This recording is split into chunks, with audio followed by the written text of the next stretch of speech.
好耶，又来给各位做大冒险的视频啦。本期视频的主角是梦见月瑞希。那么视频开之前，还是例行声明一下，本期视频所有的内容都来源于创作体验服，创作体验服仅供参考，大家届时还是以正式服时装的数据为准。我先给它做一个开篇总结。个人在体验服玩了一下，得出的结论是，瑞希是一个可以边输出边自奶的10秒战场主 C， 它是一个主 C 哦，光看外形看不出来吧啊？它的输出来源是扩散反应，而扩散主 C 的定位呢，也直接奠定了它在对群能力上注定要比对单更强的定位。同时，瑞希队伍的操作也极其简单，养成的成本也非常低，非常适合新手玩家作为战场主 C。实话实说啊，作为一个后续即将加入常驻池的角色，瑞希的强度如果和近期出的一些限定主 C 去比，那肯定是会有差距的。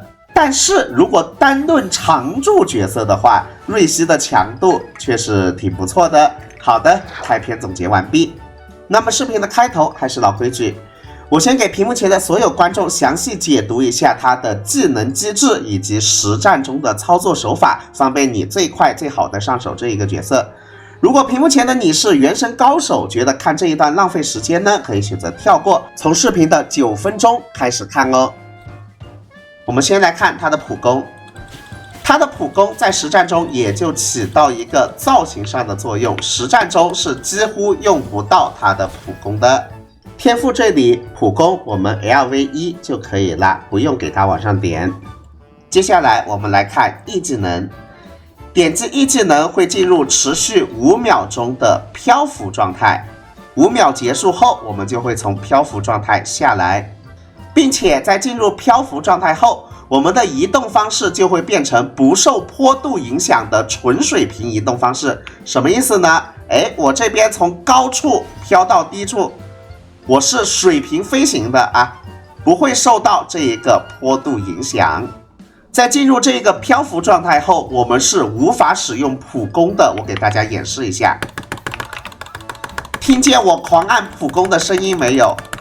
并没有打出任何普攻，要等漂浮状态结束后才能打出普攻，并且进入这个漂浮状态后，如果切队友的话，漂浮状态是会立刻结束的。我们在大世界跑图的时候，点击 E 技能进入漂浮状态，然后进行冲刺，是不会影响它5秒钟的持续时间的，该5秒还是5秒。所以这个 E 技能在大世界里是具有一定的跑图能力的。根据测试，综合跑图能力和开启冲刺的伞兵是差不多的，并且进入漂浮模式后，有一些坡度不太陡的山是可以直接滑上去的，和上个角色希特拉利是一个道理。这就是它的大世界跑图能力的一些展示啦。那么除了大世界跑图以外，E 技能在战斗的时候有什么用呢？瑞希在进入这个状态之后，会对自身一定范围内的敌人持续造成一个封伤。我来给大家测试一下，顺便把范围也给大家测试了。OK， 这就是那个范围，范围并不是很大，超过这个范围就无法造成封伤啦。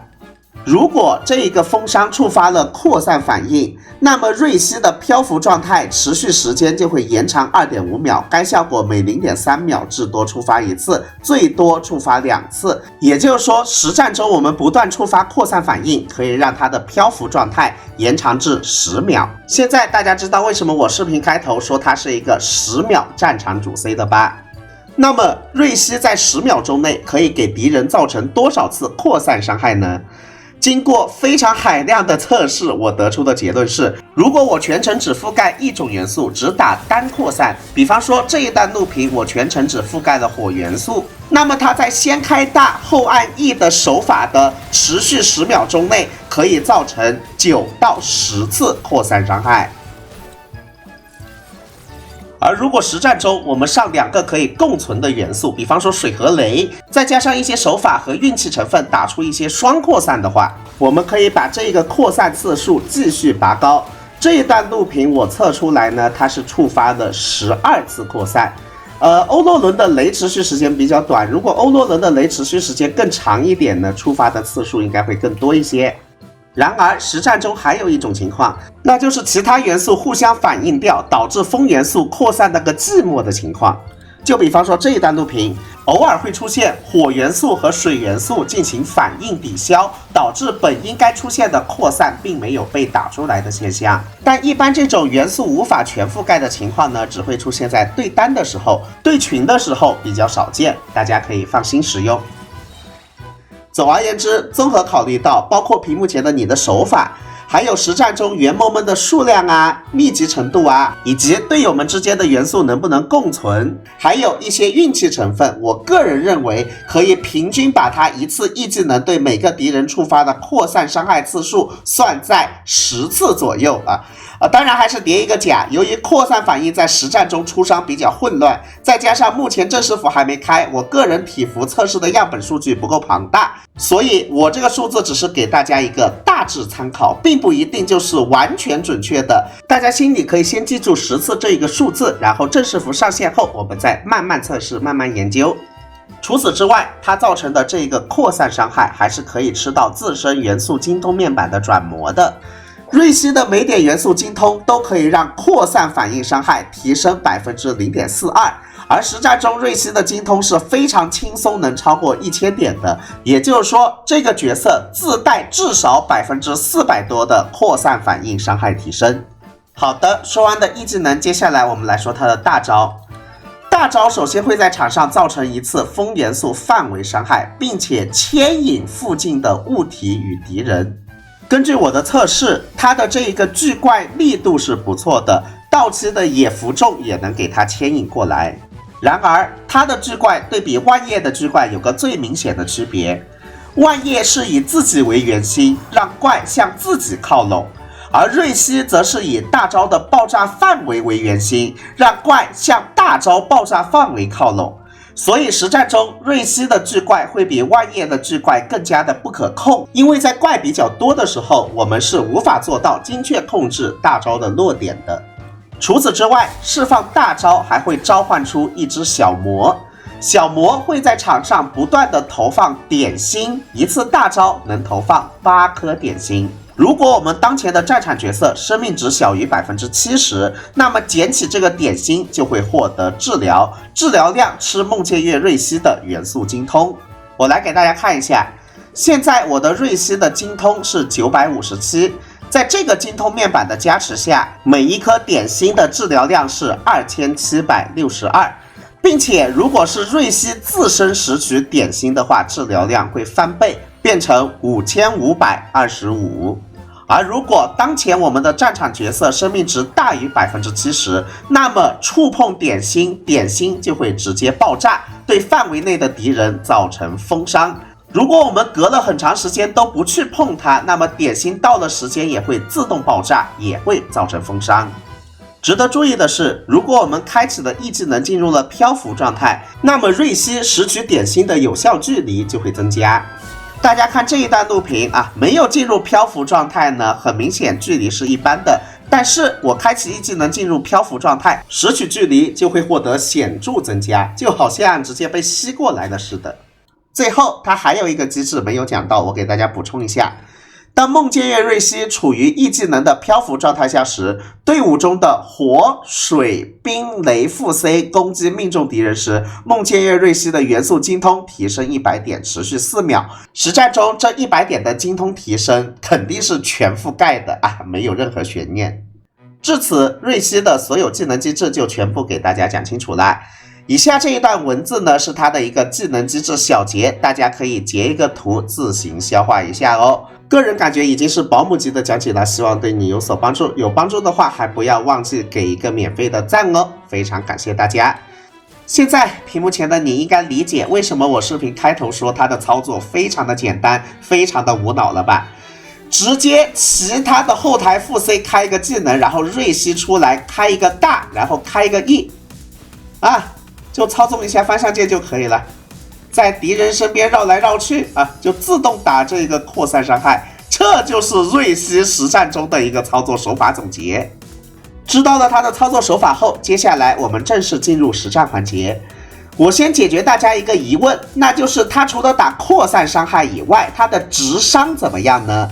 这边我头给他带上的暴击率，杯带上的风伤，杀带上的攻击力，然后武器给他带上了龙丸的专武，吃这一个暴击伤害副属性。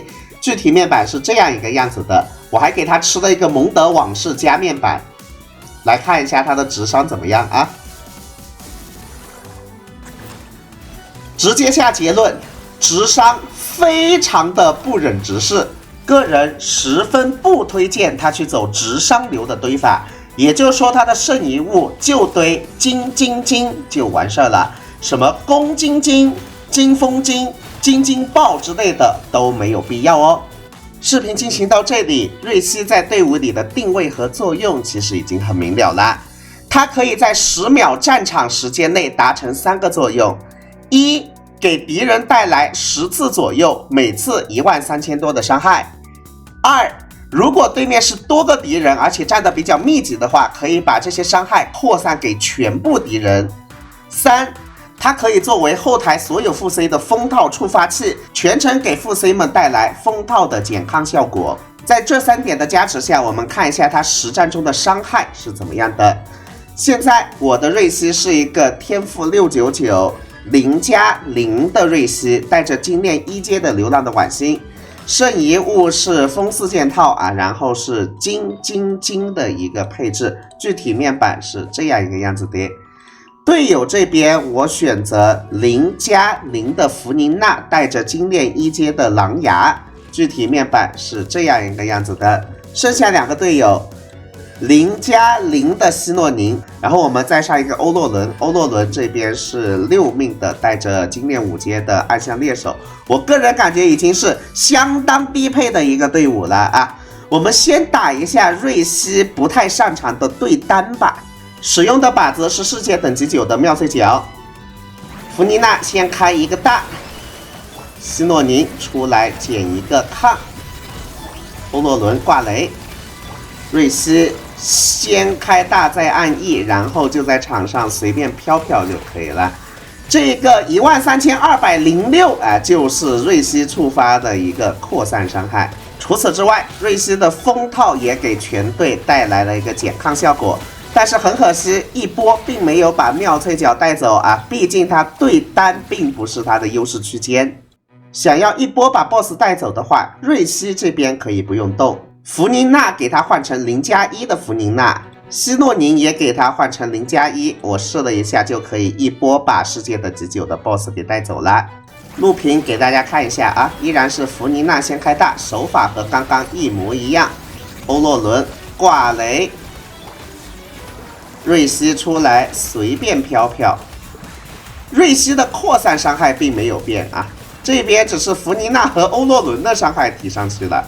所以一波下来，世界等级9的妙脆角是正好被带走，这就是瑞希队伍对单能力的一个表现了。说实话，对单能力确实不咋地，不过考虑到它只是一个扩散 C， 这个对单好像也还算合格的吧。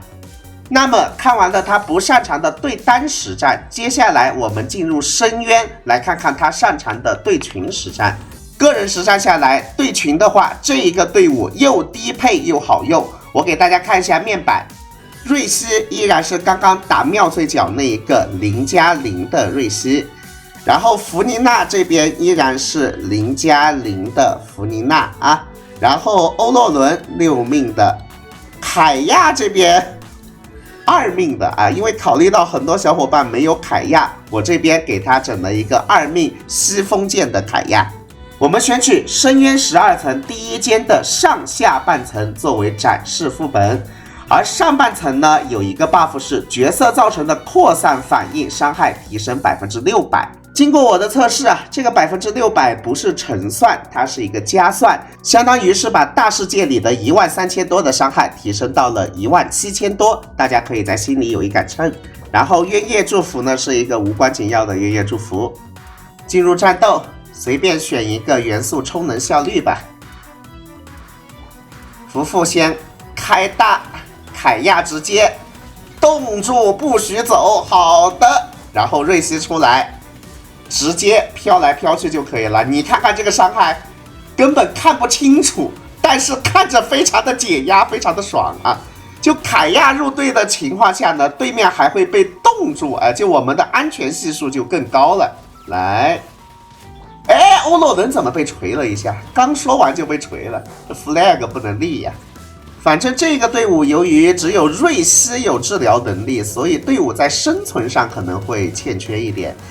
如果你想拉高他的生存能力的话，可以凯亚给他换成希诺宁啊，或者给他换成迪奥娜之类的啊。撅一撅屁股，好的，上半层直接带走，玩的还是很舒爽的。刚刚那个队伍里的凯亚，如果给他换成希诺宁，不仅整体队伍的生存能力上去了，而且还能打得更快、更畅爽。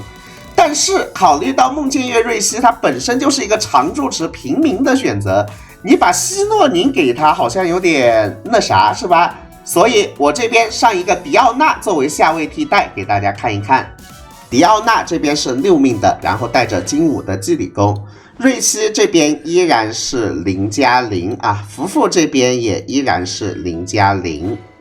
其实对比凯亚，迪奥娜还有一个好处，那就是他6命的大招可以再给瑞希拐200点的元素精通，这样的话扩散出来的伤害就变得更高了。所以对比凯亚，抛开画地为牢这个缺点，迪奥娜能给瑞希带来更高的上限。进入实战，我们看一看，依然是选择元素充能的 buff 吧。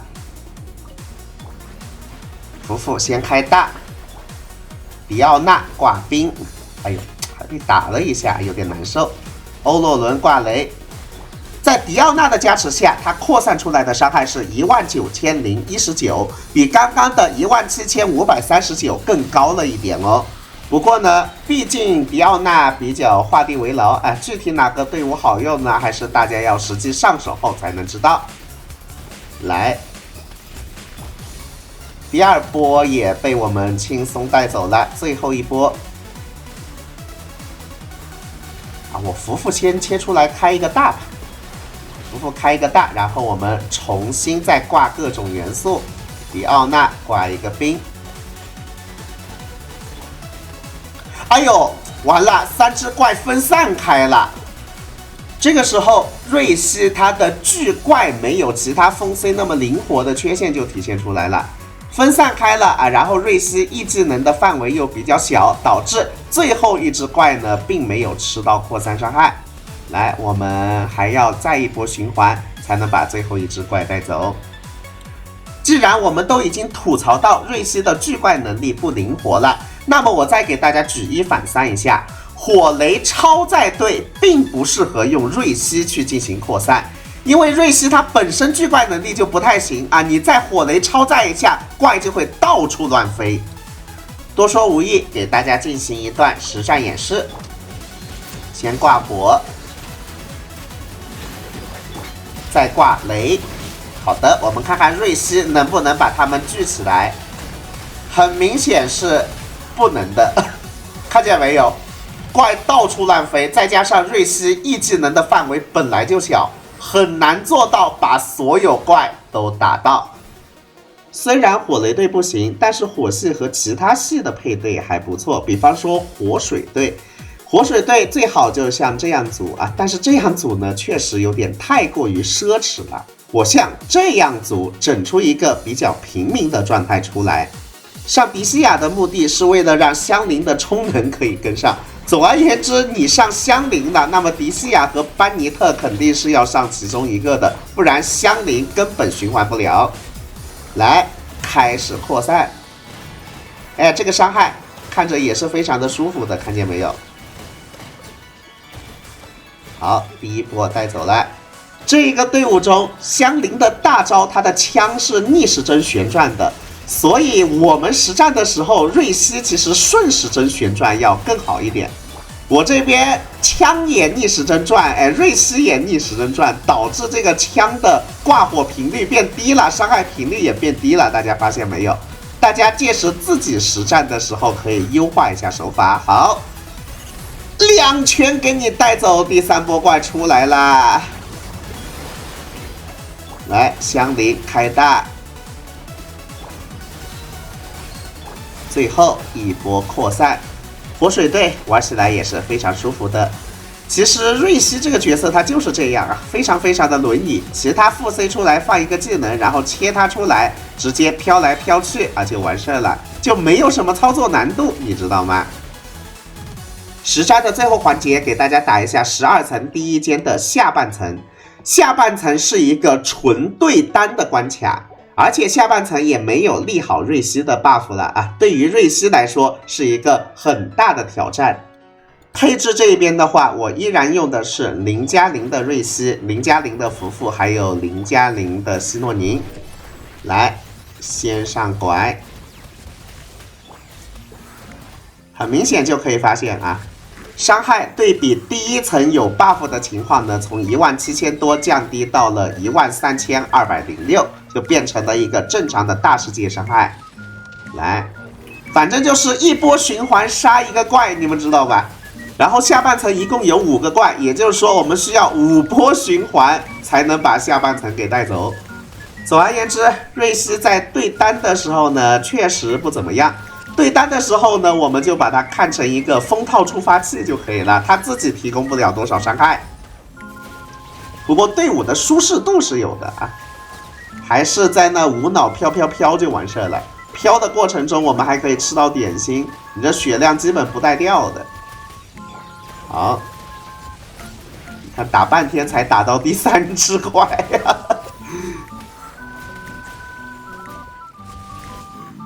来，我们把所有大招留到第4只怪那里啊，稍微省一点资源吧。来，瑞希出来飘，一波能不能把第4只怪给飘走啊？好像还不能。哎，来，福福可以续一个大招了。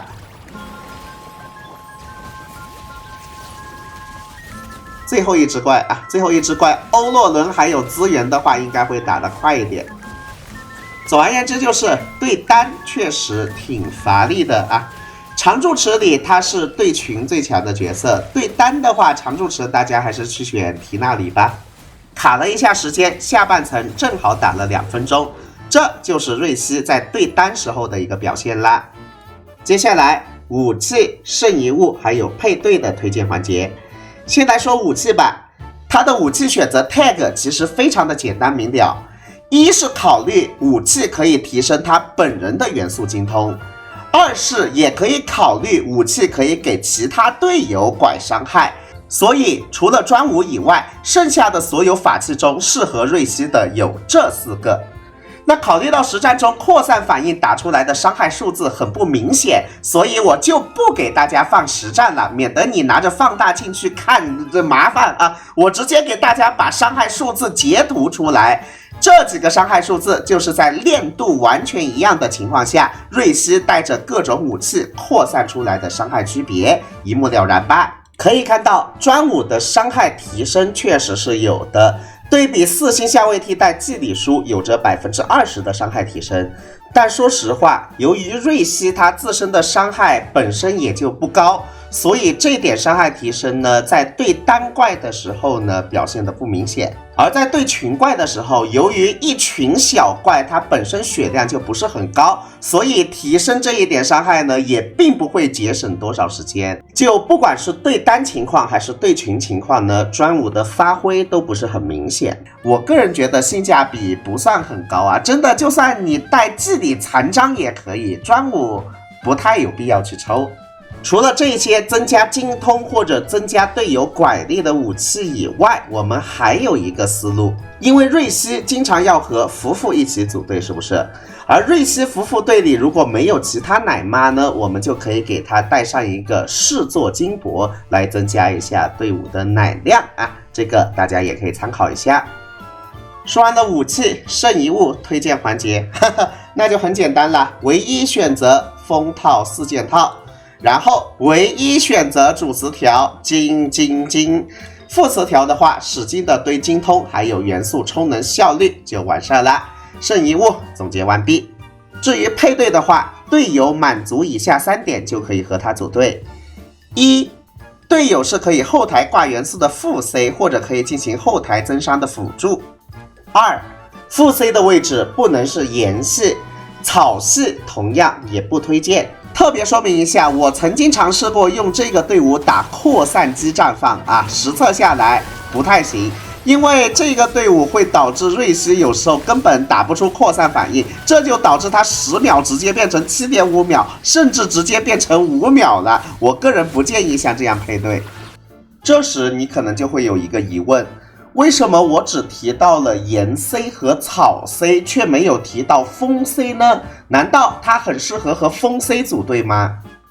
我们不要忘记，瑞希它可以基于自己的元素精通提升队伍的扩散反应造成的伤害，而这个扩散反应并不单单指的是瑞希的扩散反应，队友触发的扩散反应也是可以吃到提升的。也就是说，我们可以像这样组队，把温迪作为一个后台风 C， 然后瑞希作为战场风 C。瑞希不仅可以提升自己的扩散伤害，还可以提升温迪的扩散伤害。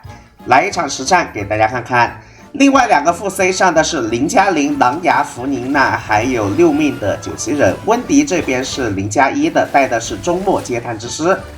好，瑞希也是0+0的啊，依然带着流浪的晚星，看见没有？温迪不仅提供了巨怪功能，而且温迪的扩散伤害也被瑞希给拐上去了。我甚至感觉打得比之前要更快了。来，继续巨怪。好，瑞希出来拐，哇！虽然看不清哪个伤害是谁打出来的，但是非常的解压，非常的爽，是真的啊！来，然后队伍的循环也没有什么问题，大家发现没有？九旗人这边只用 E 技能就完事了，九旗人不用开大，温迪继续巨怪。最后一波小怪就这样被我们收尾带走了，这就是给大家提供的一个双风队的思路，大家可以参考一下哦。3，队友不能是像行秋叶兰这种需要靠普攻才能触发的副 C， 满足这3点就能和瑞希组队。我在这里给大家推荐几个配对吧，最高配置我们就像这样配。活水队如果想低配一点的话，我们就把马威卡换成香菱，然后为了给香菱充能，我们可以再带一个班尼特或者迪西亚什么的。除了活水队以外，雷水队也很香，雷系位置我们可以用神子、欧洛伦、九旗人和菲谢尔。同时，如果你不想浪费希诺宁的位置的话，我们这边可以再上一个迪奥娜，组一个冰雷水队伍。迪奥娜换成凯亚也非常的舒服，同期卡池里的西格文也可以胜任这一个位置。可能这个时候你就会觉得，哎呀，怎么哪都要弗宁娜呀？他可不可以不跟弗宁娜组队呀？当然是可以的呀。这样我们组一个火冰融化队也是非常的舒服的。总而言之，这一些配对就是我个人实战玩下来它比较香的一个配对啦。视频的最后，一边给大家放上一段火冰扩散融化队的实战，一边给它做一个总结吧。个人还是那个结论，瑞希属于对群角色，对单比较弱势。不过作为一个常驻池的角色，我认为强度是完全合格的，尤其是对于新手来说，操作简单，养成要求低，开荒期间如果有一只，体验还是会非常不错的。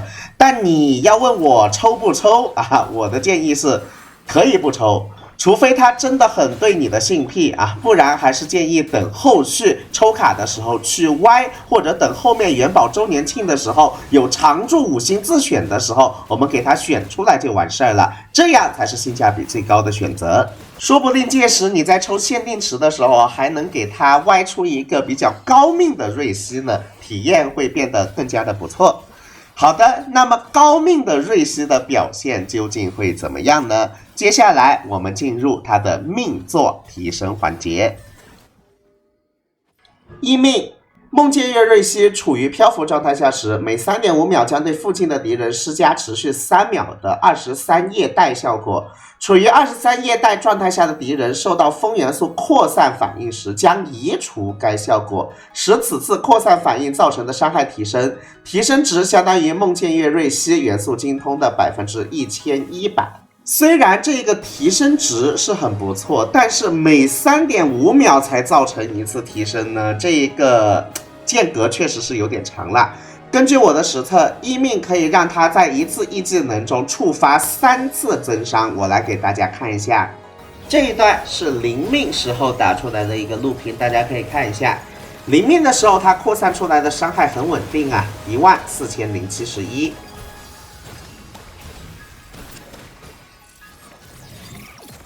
而这一段是点了1命后打出来的一个录屏，很明显有几次扩散伤害从14071提升到了3万多，但是这个3万多全程只触发了3次，大家可以放慢仔细看一下哦。总而言之，这个1命不管是在对单还是在对群的时候，这 3.5 秒的间隔呢还是有点长了，个人感觉1命的强度其实不高。好的，接下来我们来看2命。处于 E 技能的漂浮状态下时，梦见月瑞希的每点元素精通会为队伍中附近的所有角色提供 0.04% 火、水、冰、雷的伤害加成，直至 E 技能结束。我们都知道，瑞希在实战中就算不带专武，它的局内面板也能轻轻松松超过1000点啊！我们就以最保守的1000点来算。2命也可以给后台副 C 队友增加 40% 的元素伤害，而如果我们愿意给2命的他抽一个专武的话，他的面板轻轻松松超过1300啊！这个时候2命给后台副 C 提供的元素伤害就超过 50% 了。多说无益，我给大家实战对比一下，这一段是我的白板火神的一个后台副 C 伤害9812。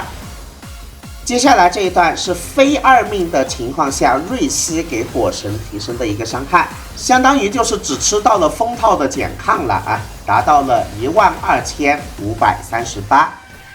接下来这一段是点了2命后2+0的瑞希给火神拐的一个伤害，达到了16613，这一个提升已经非常立竿见影了。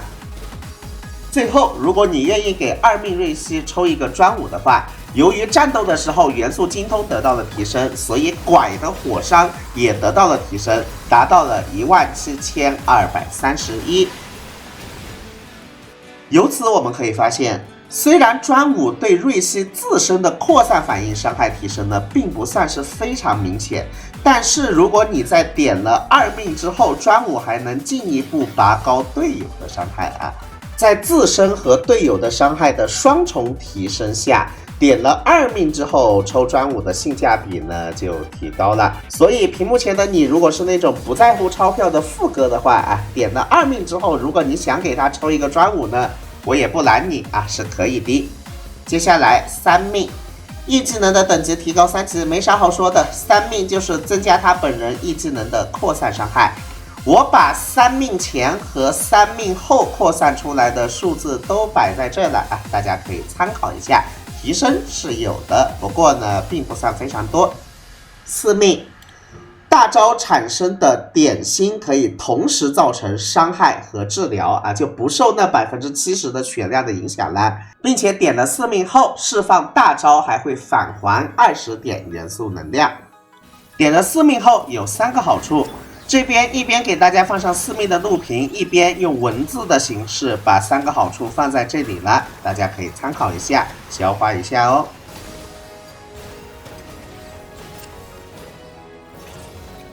5命，大招等级加3级，那么它升级大招有些什么作用呢？我们来看看，升级大招是增加大招的伤害啊，以及大招的奶量。大招的伤害完全没有什么用，我们主要来看一下这个奶量的提升。视频的 P1 大家已经看过了，我的这个面板的瑞希在点5命之前，对自己的奶量是5525，对队友的奶量是2762，而在点了5命之后，他对队友的奶量是3302，对自己的奶量变成了6605，这就是5命的一个提升。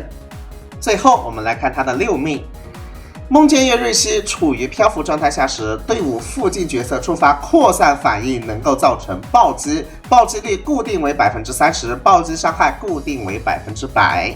先给大家解决一个疑问，那就是6命的这一个暴击无法通过增加他自己的暴击率来提升啊。这边我给他带上的4封原点，圣遗物的头也给他带上的暴击率，还给他吃了一个蒙德往事，给他堆到了满爆的情况下，我们看看能不能让他100%触发暴击。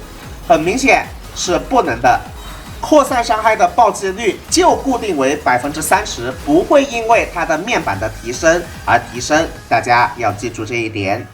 也就是说，就算我们给它堆到了6命，它的圣遗物肯定是继续带金的啊。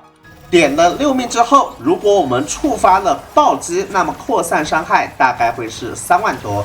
而如果触发暴击的同时又触发了1命的增伤效果，暴击伤害能达到6万多，这就是6命的一个大致数值。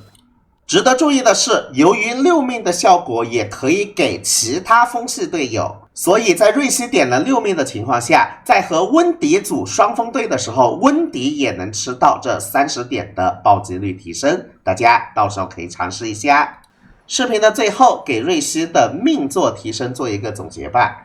个人感觉最为实用的命座是2命啊，2命这保底 40% 的元素伤害加成呢，对于其他副 C 来说确实非常香。至于其他命座其实没有什么太大必要啊，你就等着歪啊，歪着啊，把瑞希的命座歪上去了，它将会是一个非常强力的战场扩散 C。总而言之，没有必要特意去抽它的命座。